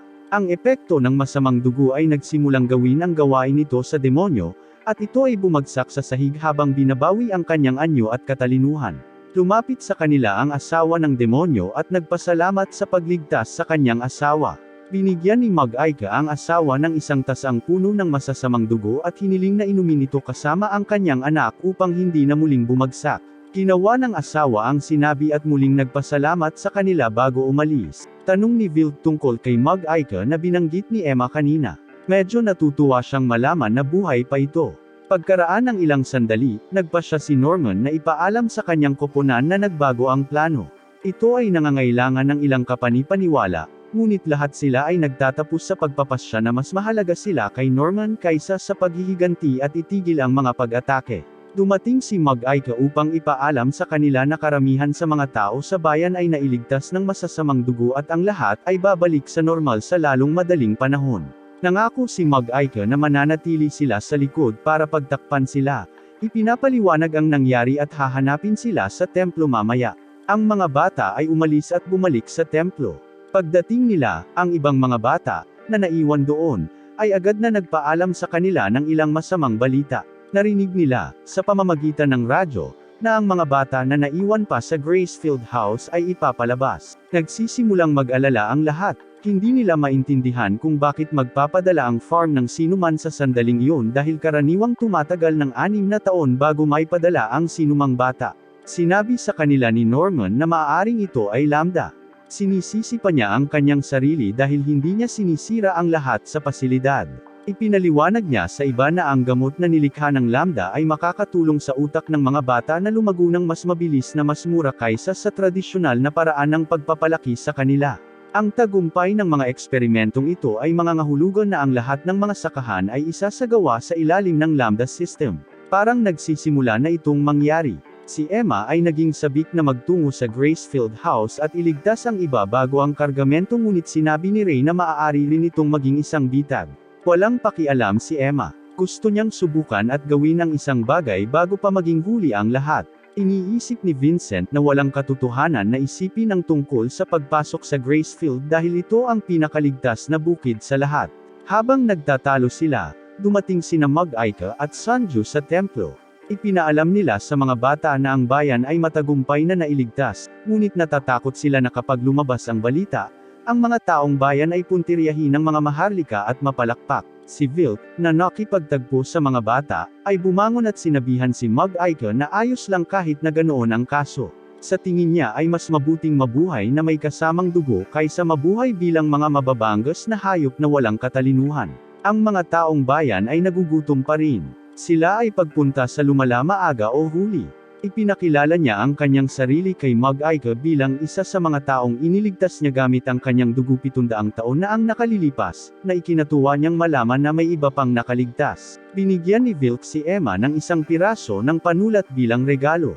Sinabi niya na ibinigay ito sa kanya ng isa pang tao na natagpuan niya 15 taon na ang nakakaraan sa kagubatan. Malubhang nasugatan ang tao, at natakot siya na baka kainin siya ng mga halimaw na makakahanap sa kanya doon. Sabi ni Vilk na mahigpit na hinawakan ng lalaki ang kapirasong panulat hanggang sa kanyang mga huling sandali. Ang kanyang huling mga salita ay nais niyang bigyan ni Vilk ng kapayapaan ang mga anak ng bukid upang mabigyan sila ng pag-asa. Sa sandaling malagutan ng hininga ang lalaki, inihatid siya ni Vilk sa bahay upang pagsaluhan siya sa kanyang pamilya sa hapunan. Sinabi niya na naaalala niya kung paano kumapit ang lalaki sa buhay. Dahil dito, napagtanto niya na ang mga tao ay may kalooban, mga kaluluwa at mga taong mahal din nila. Katulad ng mga demonyo, hindi lang sila pagkain. Nagsisi si Vilk sa kanyang ginawa, ngunit para sa kapakanan ng kanyang pamilya, ginawa niya ito. Hindi niya ipinaalam sa sinuman na mayroon siyang masamang dugo sa loob ng nakalipas na 7 siglo. Hindi niya kailangang kumain ng karne ng tao, ngunit ayaw niyang maghinala. Nagtataka siya na kung ibinahagi niya ang kanyang dugo sa iba pang mga demonyo, marahil ay nailigtas niya ang ilan sa kanilang mga buhay. Ipinagtapat niya na kapag pumupunta siya sa templo para manalangin at mag-alay, ginagawa niya ito para malaman kung tama ba ang ginawa niya. Gayunpaman, ngayon, gusto niyang magbago, gumawa ng mas mahusay at hindi pagsisihan ang kanyang buhay. Sinabi niya kay Emma na hindi niya alam kung ang piraso ng panulat na ibinigay niya sa kanya ay may anumang silbi, ngunit umaasa siyang ito ay magsisilbing mabuti sa kanya. Nagpasalamat si Emma kay Vilk at nakahanap ng panulat para ilagay ang piraso sa likod nito. Ang panulat ay agad na nagpapakita ng isang hologram, na nagpapakita sa kanila ng isang blueprint ng bahay ng Gracefield hanggang sa underground gate na humahantong sa mundo ng mga tao. Makakatulong ito sa kanila na makapasok at makatakas. Higit pa rito, napansin din ni Norman na mayroong isang formula ng isang gamot na makakatulong sa kanila na pagalingin ang kanilang mga side effect mula sa mga eksperimento sa Lambda. May pag-asa para kay Norman at sa kanyang mga subordinate at ito ang nagpapasaya sa kanilang lahat. Masaya si Vilk na nakatulong at dinala si Demon Emma pabalik sa nayon. Habang naglalakad sila, pinigilan sila ni Norman. Humingi siya ng tawad sa halos pagpalakpak niya sa matandang demonyo, sa kanyang pamilya at sa kanyang komunidad. Dumating si Demon Emma upang harapin si Norman. Humihingi din siya ng paumanhin sa ginagawa ng ibang mga demonyo sa mga bukid. Tinawag ni Vilk ang demonyong si Emma para makauwi na sila, at sa wakas ay nalaman ni Emma na may kabahagi siyang pangalan sa isang maliit na demonyo. Sinundan ni Emma si Vilk at sinabi sa kanya na nagpapasalamat siya sa ginawa nito para sa kanila at ninitian siya ni Vilk bago umalis. Dahil dito, napagtanto ni Norman na si Emma ay makakahanap ng paraan upang matulungan ang lahat, anuman ang mangyari. Hindi siya makapaniwala na hindi siya nakinig sa kanya ng mas maaga. Gayunpaman, masaya siya sa ginawa nito, na tumulong na iligtas ang mga tao at ang mga demonyo. Sinabi sa kanya ni Ray na ginagawa ni Emma ang tamang bagay sa bawat oras. Ganyan siya. Nagpasya silang lahat na babalik sila sa Gracefield House, iligtas ang mga bata at tatakas sa mundo ng mga tao. Bumalik sa Gracefield House, naglalaro ang mga batang naiwan doon, walang kamalay-malay at walang pag-aalinlangan sa maaaring mangyari sa loob. Sa sandaling iyon, dumating ang isa sa mga kapatid na babae upang tawagin sila sa loob. Ipinakita niya sa kanila ang kanilang mga nakapak na bag at sinabi sa kanila na malapit na silang umalis. Masaya ang mga bata nang malaman nilang sabay silang aalis sa pagkakataong ito. Lahat sila maliban sa isa, si Phil, ang tanging nakakaalam ng mga plano ni Emma. Sa kabilang banda, ang mga paghahanda ay isinasagawa at maayos ang takbo. Tumutulong din sina Muhika at Sanju. Pakiramdam ni Emma ay ginugulo niya ang dalawa, ngunit tiniyak ni Muhika na walang problema dahil magkaibigan na sila ngayon. Umalma si Emma at pinakiusapan sina Norman at Ray na mag-usap ng pribado dahil may sasabihin siya sa kanila. Samantala, ang mga bata sa Gracefield House ay naghahanda ngunit hindi magawa ni Phil ang kanyang sarili. Natatakot siya. Tinanong siya ng dalawa sa mga bata kung bakit hindi pa siya nakakapaghanda.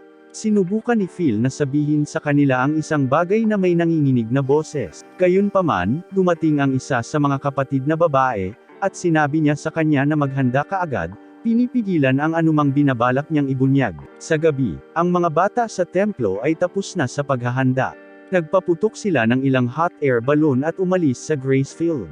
Kasabay nito, ang mga bata sa Gracefield ay handa na ring umalis. Inaakay sila ng isa sa mga kapatid na babae palabas ng bahay patungo sa gate. Lahat sila ay masaya, nakikipag-usap sa kanilang mga sarili na may mga ngiti sa kanilang mga mukha. Si Phil lang ang malungkot na mukha, kinilig sa biglaang pagbabago ng mga plano. Ang eksenang ito ay pinangangasiwaan ng ilang demonyo na nagtatrabaho sa mga tao. Isa na rito ay si Peter Rattray, na nagpapatakbo ng mga bukid. Nakikita nila ang pag-alis ng mga bata sa Gracefield House at pagdating ng mga hot air balloon kasama ang mga nakatakas na bata. Si Peter Rattray at ang mga demonyong namamahala ay nasisiyahang makitang medyo huli na ang pagdating ni Emma at ng kanyang barkada. Walang magliligtas. Inutusan ng nangunguna na demonyo ang mga demonyong nagbabantay na harangan ang lahat ng pasukan upang mahuli ang mga bata na kararating lang. Maaari pa nilang palakpakan ang mga ito kung lalabanan nila ang pagkuha. Ang mga gwardya ay naghihintay sa pagdating ng mga nakatakas na bata. Nakarating sa gate si Phil at ang iba pang mga bata na pinalabas. Nang makasara ito sa likuran nila, lalong nagiging balisa si Phil. Natatakot siya na hindi siya mahanap ni Emma at ang iba pa doon kapag bumalik siya. Habang papalapit ang mga lobo, inutusan ng mga gwardya na barilin ang mga ito na ginagawa naman nila. Nang puntahan sila ng mga gwardya para hulihin ang mga bata, laking gulat nila nang makitang wala ang mga bata.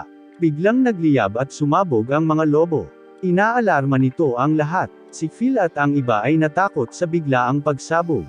Nang mapagtanto ng mga gwardya na ang mga lobo ay mga pang-aakit, biglang tumalon ang mga nasasakupan ni Sanju at Norman mula sa iba pang mga lobo at pinatay sila. Ang nangunguna sa demonyo ay nag-utos para sa higit pang mga gwardya na ipadala sa pinangyarihan. Gusto niyang mahuli ang mga bata kahit anong mangyari. 3 iba pang lobo ang lumapag sa loob ng bakuran sa tabi ng isang lumang bahay na nasunog. Ang lahat ng mga bata ay lumabas upang simulan ang kanilang plano. Tumungo sila sa isang balon na hindi nasusunog kasama ng bahay at dumaan sa mga lagusan sa ilalim ng lupa. Nakarating sila sa underground facility kung saan mabilis silang nakita ng mga gwardya. Sa kabutihang palad para sa kanila, ang mga gwardya ay maluwag at inilabas. Ang mga bata ay nagsimulang mag-hack sa mga sistema ng pasilidad. Si Phil at ang iba pang mga bata, kasama ang mga kapatid na babae ay naghihintay pa rin sa loob ng gate, naghihintay ng karagdagang komunikasyon. Nang marinig nila ang kaguluhan sa labas, nagsimula silang mag-alala at ang ilan sa kanila ay tinitingnan kung ano ang sitwasyon. Ang pangalan ni Phil ay tawag sa pananahimik na tono ni Jemima, isa sa mga batang umalis kasama ang grupo ni Emma. Siya ay ipinadala kasama ang ilang iba pang mga bata upang makihalubilo at hanapin si Phil. Masaya at magaan ang loob ni Phil na makita siya at ang iba pa. Napagtanto niyang bumalik na si Emma. Ibinigay ni Jemima kay Phil ang isang tala mula kay Emma, na nagsasabi sa kanya na siya, ngayon, ang namamahala sa isa pang yugto ng kanilang plano at naniniwala siya sa kanya. Pinagsama-sama ni Phil ang kanyang sarili at tinatanggap ang responsibilidad. Si Emma at ang iba ay nahati sa maliliit na koponan at namamahala upang makakuha ng akses sa sistema ng sakahan. Ipinakita niya ang kanyang sarili sa kamera para makita siya ni Peter Rattray at ng mga demonyo. Nang mapagtanto nila na nakapasok ang mga bata sa lugar, kinunan ni Emma ang kamera, na naging sanhi ng pagsara ng buong sistema. Ito ay labis na ikinagalit ni Peter. Paano siya maloloko ng mga bata at depekto? Hindi niya maintindihan kung paano nila nagawang makalusot sa kanila. Gayunpaman, natatandaan niyang tinutulungan pa rin ni William Minerva ang mga bata kahit namatay na siya.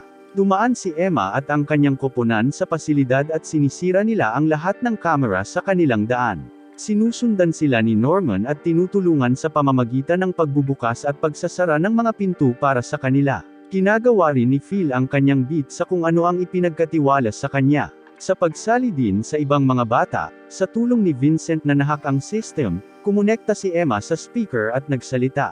Nataranta na ang mga bata sa narinig na boses ni Emma at naghihintay ng senyales na bibigyan niya sila ng aksyon. Patay ang mga ilaw na siyang nagiging dahilan ng pagbukas ng gate. Sinabi ni Emma sa mga bata na naglalaro sila ng tag. Siya ay sumisigaw na tumakbo sila, at ginagawa ng mga bata ang sinabi. Tumakbo sila palabas ng gateway at papunta sa path sa underground elevator. Sinubukan silang habulin ng magkapatid ngunit mabilis na nilock ng mga hacker ang mga gate, na ikinandado ang mga ito sa loob ng gateway. Sinabihan ni Norman ang lahat na magtungo sa silid ng elevator at ginawa ito ng lahat. Ang team ni Emma ang unang dumating doon at nakitang sinenyasan ni Phil ang iba pang mga bata na pumasok sa elevator room. Naging emosyonal si Emma nang makita si Phil pagkatapos ng mahabang panahon. Tumalon si Phil sa mga bisig ni Emma na may luha sa kanyang mga mata. Sobrang na-miss niya siya. Magkayakap ang dalawa habang papasok din ang ibang mga bata at pinagmamasdan silang may ngiti sa mga labi. Ang silid ay dahan-daang napupuno ng mga bata na matagal na nilang hindi nakikita, at ito ay nagiging isang reunion ng ilang uri. Pumasok ang team ni Norman, pumasok ang team ni Ray at dumating din ang lahat ng iba. Nang tila nakarating na ang lahat, hinayla ni Emma ang lever para simulan ang elevator at pumunta sa gate. Ngunit hindi ito gumagana. Sa halip, isinara ang lahat ng pinto sa silid. Tumitaw ang lahat ng mga kapatid na babae at pinalibutan ang mga bata ng mga baril sa kanilang mga kamay. Ang ina, si Isabella, ay lumabas din na may hawak na baril, na tinatawag ang kanyang mga mahal na anak para sa pagbabalik sa kanya. Nagpanik na naman ang mga bata. Wala silang ideya kung ano ang maaaring mangyari ngayon. Lumabas din si Peter Rattray, nagpapasalamat kay Isabella sa kanyang tulong at inanunsyo na nakaback up ang system. Sinabi niya sa mga bata na tapos na ang oras ng paglalaro. Nakita niya si Norman at ang iba pa mula sa Lambda, na tinutukoy pa rin sila bilang mga depekto. Ang pahayag na ito ay ikinagalit ni Barbara na sinubukang kumilos ngunit binaril ng isa sa mga kapatid na babae. Sa kabutihang palad, ito ay isang warning shot na mas nakakatakot sa mga bata at nagpatahimik kay Barbara. Sinabi sa kanila ni Peter na ang kanilang pinakamahusay na mapagpipilian ay ang hindi mabaril dahil maaaring sila ay matalino, ngunit hindi sila bulletproof. Sinabihan sila ni Isabella na ihulog ang kanilang mga sandata at tumayo, at sinabi sa kanila ni Peter na gawin ang sinabi. Ibinaba ng lahat ng bata ang kanilang mga sandata at tumayo na parang mabubuting bata. Sinabi pa ni Peter habang pababa siya ng hagdan na maganda ang plano ng mga bata, ngunit kahit na ganoon, hindi lang sila hahayaang makatakas ng mga sakahan. Sinabi niya sa kanila na ito ay isang walang kabuluhang plano gayunpaman, sila ay nag-aaksaya ng kanilang oras, at ito ay nagagalit sa kanya. Kinarap siya ni Emma at sinabi sa kanya na ang gusto lang nila ay makalaya. Ayaw nilang makitang isa-isang namamatay ang kanilang pamilya, ngunit ayaw ni Peter kapag tinitingnan niya sila. Tanging mga manok lang ang nakikita niya, sila ay para kainin. Wala namang pakialam si Emma kung ano ang iniisip niya, at sinabi niya ito sa mukha niya na ikinatutuwa ni Isabella. Nagulat ito kay Peter na lumingon sa likod nang makitang nakatutok na ngayon sa kanya si Isabella ng baril. Ang iba pang mga kapatid na babae ay nakatutok din sa kanya ng kanilang mga baril na nagpapaunawa sa kanya na siya ay pinagtaksilan. Hindi niya maintindihan kung bakit gagawin ito ni Isabella at eksaktong sinabi nito sa kanya kung bakit. Siya ay pagod sa kung paano pinapatakbo ang mga sakahan at nais na ibagsak ang sistema. Masaya si Emma na si Isabella ay nasa kanilang panig, ngunit sinabi ni Isabella sa kanya na pareho lang sila ng layunin, at wala ng iba pa. Gayunpaman, nagpapasalamat pa rin si Emma sa kanya. Sa kabutihang palad, ang mga bagay ay napunta sa paraan ni Isabella at heto sila ngayon. Walang ibang pagpipilian si Peter. Peter ay hindi sa tingin gayon bagaman, sinabi niya Isabella na sila ay ang mga walang mga pagpipilian dahil reinforcements ay sa paraan. Ang mga demonyo sa control room ay kumonekta sa mga speaker at ipahayag na ang mga reinforcement ay talagang nasa daan, kaya dapat silang lahat ay maghintay lamang para sa karagdagang mga tagubilin. Naging masaya si Peter na marinig ito. Sinabi niya kay Emma at sa iba pa na sila ay ipinanganak upang kainin ng mga demonyo, silang lahat. Hinding-hindi nila makikita ang kalayaan dahil hindi nila ito naranasan sa simula. Ang isa sa mga pasukan sa farm ay nagpapakita sa system na ito ay inaatake. Inaatake ito ng mga demonyo mula sa bayan ng Ville. Dumating sila upang sirain ang mga sakahan na pinapanatili ang mga ito sa ilalim ng hinlalaki ng ibang tao. Tumanggi silang mamuhay ng ganito at inaatake ang tarangkahan upang makapasok. Narinig ito sa tagapagsalita ni Emma at ng iba pa, na nagpapasaya sa kanila maliban kay Peter Rattray. Siyempre, ang mga demonyong karaniwang tao ay nakakakuha ng akses sa bukid. Pinamumunuan sila ni Mag-Aika at Sanju kasama si Vilk. Pumasok sila at nagdudulot ng kalituhan, humihingi ng daan patungo sa control room kung saan pinatahimik nila ang nagbabantay na mga demonyo pati na rin ang kanilang amo. Sa sandaling iyon, dumating si Vilk kasama si Mag-Aika. Agad na naging alerto ang magkapatid. Sinabihan sila ng grupo ni Emma na okay lang, kaibigan nila ang mga demonyo. Hindi maintindihan ni Pedro kung paano maaaring maging kaibigan ng mga demonyo ang mga tao. Iniisip niya na ang mga demonyo ay dapat na nagdidilig sa bibig na nakikita ang napakaraming tao. Ipinaliwanag sa kanya ni Vilk na hindi niya kailangan iyon. Wala sa mga demonyo ang nangangailangan niyan, hindi sa dugo ni Mag-Aika na nagligtas sa kanila mula sa pagkabulok. Kinamumuhian ni Vilk na sila ay kinokontrol at ginugutom ng mga sakahan, iniiwan ang kanilang mga pamilya na bumagsak, naging mga halimaw at kalaunan ay namamatay, ngunit ang lahat ay huminto ngayon. Nagbiro si Vilk na ang kanilang kalayaan mula sa pagkabulok ay mas masarap kaysa sa karne ng tao, kaya mas gusto niya ito sa ganitong paraan. Natutuwa si Emma na marinig ito ngunit hindi si Peter Rattray. Natatakot siya na baka bumalik sa dati ang mga bagay 1,000 taon na ang nakakaraan bago ginawa ang pangako. Kailangan ng mga sakripisyo para gumana ang ilang lipunan at kung wala ang mga sakripisyong iyon, walang kapayapaan. Ngunit sinabi sa kanya ni Emma na hindi na kailangang kainin ng mga demonyo ang tao. Makakahanap sila ng iba pang mga bagay na maaaring gawin sa lahat ng oras na iyon na kanilang gagamitin sa pangangaso ng mga tao at mag-alala tungkol sa pagkasira. Hindi na kailangan ng sakripisyo at lahat ay nararapat na maging malaya, kasama na si Peter Rattray mismo. Inialok nito ang kamay sa kanya para makalaya silang lahat. Hindi maintindihan ni Peter ang eksaktong sinasabi ni Emma. How dare she insists na walang taong malaya sa mundo ng demonyo. Sa tingin niya ay malaya na siya. Nagagawa niya ang anumang gusto niya. Siya pa rin ang namamahala. Inulit ni Emma na wala sa kanila, kabilang siya, ang tunay na malaya. Hindi lang sila dapat magkaroon ng kalayaan. Dapat silang nasa isang mundo kung saan lahat sila ay malaya at maaaring gawin ang anumang gusto nila, kahit kailan nila gusto.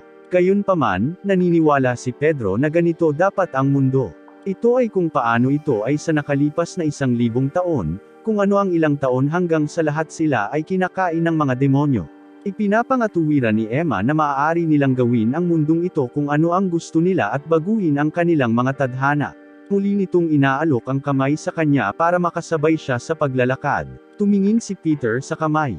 Naalala niya ang simula ng pangako sa pagitan ng mga demonyo at ng mga tao na bahagi ng kanyang angkan. Ang angkan ay naging mga bantay pinto sa mga henerasyon. Si James Rattray, kapatid ni Peter, ay isang gatekeeper din. Napatingin si Peter sa kanya. Gayunpaman, isang araw, nagbago ang mga bagay. Nalaman ni James ang isang sikreto na matagal nang itinatago ng angkan. Ang kanilang angkan ay nagtaksil sa kanilang mga kasama upang mangako sa mga demonyo. Nakakita siya ng mga dokumento na nagdedetalye sa pag-amin na inilibing ilang siglo bago. Ang angkan ng Rattray ay hindi biglang nabitag ang mga rogue na laban sa kapayapaan at gustong ipagpatuloy ang digmaan, dahil pinaniwalaan nila ang lahat. Ang mga batang sinasaka ay mga inapo ng kanilang mga kapanalig, mga taong hindi nakakita ng pagdating nito. Nakonsensya si James. Napapikit siya dahil hindi niya alam ang gagawin. Gusto niyang tuparin ang pangako, ngunit ayaw niyang ipagpatuloy ang pagsasaka ng mga inapo ng mga tao na naghahangad din ng kapayapaan at tumulong sa kanyang mga ninuno. Ngunit nang basahin ni Peter ang dokumento, natuwa siya. Naisip niya na ang ginawa ng kanyang mga ninuno ay isang marangal na gawain, ito ay para sa higit na kabutihan. Gayunpaman, ang pag-amin na iyon ay nagpabago magpakailanman kay James. Ayaw na niyang makihalubilo sa angkan. Pinalitan niya ang kanyang pangalan ng William Minerva at nakaisip siya ng iba't ibang paraan upang mailigtas ang mga bata. Galit na galit si Peter sa kanya. Akala niya ay sinisira ng kanyang kapatid ang lahat ng pinaghirapan nilang itayo. Naisip niya na ang mga bata ay isang kinakailangang sakripisyo at nais niyang pigilan si Jane. Isinagawa niya ang kanyang plano at inutusan ang mga tao na patayin ang kanyang kapatid. Pinuntahan niya siya pagkatapos gawin ang gawain at nakaramdam ng labis na kalungkutan na kailangan niyang tahakin ang rutang ito. Nalaman ni Peter na ang huling mga salita ng kanyang kapatid ay isang paghingi ng tawad, at ang mga salitang iyon ay durog sa kanyang puso. Umiiyak siya habang yakap-yakap ang bangkay ng kapatid. Ang ginawa ni Peter ay wala sa mali siya. Ito ay isang kinakailangang sakripisyo na kailangang gawin upang maipagpatuloy ang pangako na nagpoprotekta sa sangkatauhan. Nasaktan din siya, ngunit kailangan niyang gawin ang dapat niyang gawin, at ipinagmamalaki niyang maging isang rat fry. Gayunpaman, iniisip niya kung ginawa ba ni James ang kanyang ginawa upang maging malaya din. Hindi mahalaga kahit papaano. Nagawa na ni Peter ang kanyang tungkulin at kung gusto ni Emma na maging malaya, malugod niyang gagawin ito. Sinabi niya sa kanya na wala siyang alam tungkol sa totoong mundo. Ang mga tao ay mga demonyo, lahat ay gumagawa ng parehong bagay, at hindi na siya makikibahagi sa alinman dito. Magmamasid lang siya mula sa kailaliman ng impyerno. Bumunot siya ng kutsilyo at inilagay sa kanyang leeg, bago pa man magawa ng sinuman. Nawawala ang lalamunan ni Peter at bumagsak siya sa lupa. Si Emma ay sumugod sa kanya at sinubukang pigilan ang dugo. Si Peter, sa kanyang mga huling sandali, ay nakatingin lamang sa kanila, na tinatawag pa rin silang mga tanga sa likod ng kanyang isip. Pinili niyang mamatay bilang isang rat fry at ipinikit ang kanyang mga mata. Lumapit si Norman kay Emma para senadoryoson na wala na si Peter. Sa kabila ng trahedya, may pag-asa pa rin si Emma na mababago at mababago niya at ng iba pa ang mundo. Sa labas, ang mga demonyong karaniwang tao ay nagpapatuloy sa kanilang kaguluhan. Sinisira nila ang bukid at pinapatay din ang mga kaakibat na demonyo, habang pinamumunuan ni Sanjo. Ang mga demonyo na nagtatrabaho pa rin sa iba pang mga bukid ay nakatanggap ng balita na si Gracefield ay nahulog at mabilis na pumunta upang ihatid ang mensahe sa Royals. Bumalik sa elevator sa ilalim ng lupa sa Gracefield, nagpaalam si Isabella sa mga bata. Sinabi niya sa kanila na ang kanilang karaniwang layunin ay naabot na at ang mga bata ay dapat magmadali at umalis patungo sa mundo ng mga tao. Siya at ang iba pang mga kapatid na babae ay nagbabalak na manatili sa likuran. Paparusahan sila sa kanilang mga pagkakamali at mamamatay kapag natapos na ang lahat. Ngunit si Ray ay higit sa kanyang kamahalan. Iniisip niya na ang pananatili at pagbabayad sala para sa kanilang mga pagkakamali sa mga demonyo ay katangahan lamang dahil wala itong pagbabago. Nais niyang maging masaya silang mabuhay at makasama sila sa mundo ng mga tao kung saan maaari nilang bayaran ang kanilang mga pagkakamali sa mga bata. Sinuportahan ni Emma ang kanyang pahayag at tiniyak kay Isabella at sa magkapatid na babae na wala silang hinanakit sa kanila. Hindi sila napupuot sa kanila dahil may trabaho ang mga kapatid na babae at ginawa nila ang trabahong iyon, hindi alintana kung ito ay tama sa moral o hindi.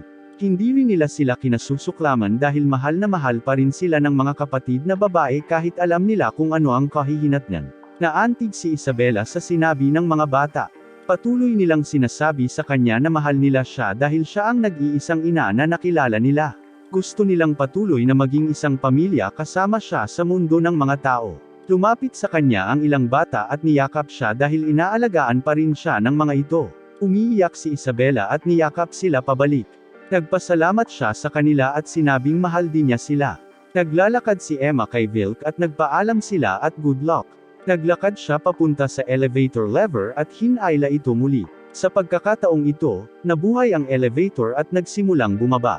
Huminto ito sa harap ng isang napakalaking pinto na bumukas, na nagpapakita ng mas malaking gate. Naglalakad sila papunta sa gate at nalaman na ang mga panulat na hawak nila ay ang mga susi din sa pag-unlock ng gate. Inilagay ni Norman ang panulat sa keyhole at bumukas ang gate, na nagpapakita ng maliwanag na lugar na puno ng fog. Ang bawat tao'y lumalakad sa hamog, handang maabot ang isang mas mahusay na sibilisasyon.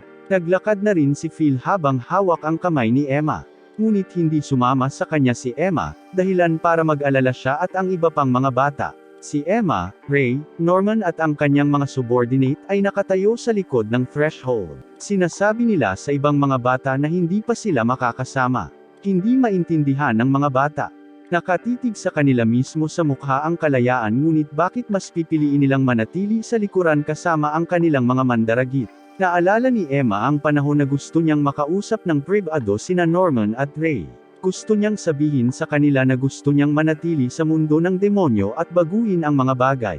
Matapos niyang malaman ang tungkol sa pangako, natanto niya na hindi nila basta-basta may iwan ang ibang mga bata. Ang kanilang pag-alis ay isang paglabag din sa pangako sa pagitan ng mga tao at mga demonyo na maaaring magsimula ng isa pang digmaan. Nais niyang gumawa ng bagong pangako sa mga demonyo at palayain ang lahat na nasa bukid pa rin. Sinabi sa kanya ni Norman na gusto rin niyang tumulong kaya pinili niyang manatili. Sinusuportahan ni Ray si Emma sa anumang ginagawa niya nang hindi sinasabi. Natuwa si Nujaka nang marinig ito. Nais din niyang tumulong dahil naniniwala siya na ipinanganak siya na may masamang dugo upang gawing mas magandang lugar ang mundo ng demonyo. Ang mga subordinate ni Sanjo at Norman, maliban kay Vincent, ay sumama din upang tumulong sa pagtatanggol sa mga bata. Sa kasalukuyan, ayaw tanggapin ng mga bata na hindi sila makakasama ng kanilang ema sa unang pagkakataon na makatikim sila ng kalayaan. Mas gugustuhin din nilang manatili sa likuran, pero hindi iyon matatanggap ni Emma. Kailangan niya na sila ay nasa panig ng tao upang maghanda sa pagdating ng iba pang mga bata na kanilang ililigtas. Ang mga bata ay naiintindihan at hilingin sa kanya ang pinakamahusay na swerte upang siya ay makapaglakbay ng ligtas at makabalik sa kanila sa lalong madaling panahon. Hiniling ni Emma kay Isabela na alagaan ang mga bata sa mundo ng mga tao at malugod niyang tinanggap. Nangako si Phil na gagawin din niya ang kanyang bahagi sa mundo ng tao habang nagpaalam siya kay Emma. Habang nagsasara ang gate, tumakbo siya pabalik para mahigpit na yakapin si Emma na may luha sa kanyang mga mata. Nalulungkot siya na muli itong lalayo sa kanya, ngunit nais niyang magmadali ito at makabalik ng ligtas. Napaluha si Emma habang nangakong magiging ligtas siya. Muling tumakbo palabas ng gate si Phil at kumaway sa grupo.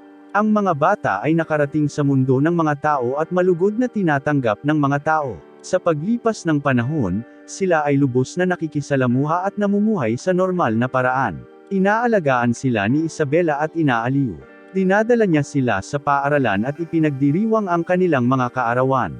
Nag-aral si Vincent sa larangan ng medisina at mararanasan ng magkapatid ang lahat ng magandang buhay, kabilang ang pag-ibig. Si Emma at ang kanyang grupo, sa kabilang banda, ay nagsimula na rin sa kanilang paglalakbay. Pumunta sila kung saan sila dapat pumunta. Nahanap nila ang iba pang mga sakahan at iniligtas ang mga bata.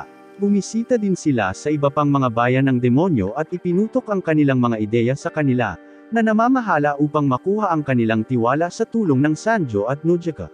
Nagiging mahalaga si Nujika sa mga demonyo, na nagbibigay sa kanya ng sapat na kapangyarihan para pangunahan sila. Tinutulungan nito si Emma na magkaroon ng epekto at baguhin ang mundo ng demonyo.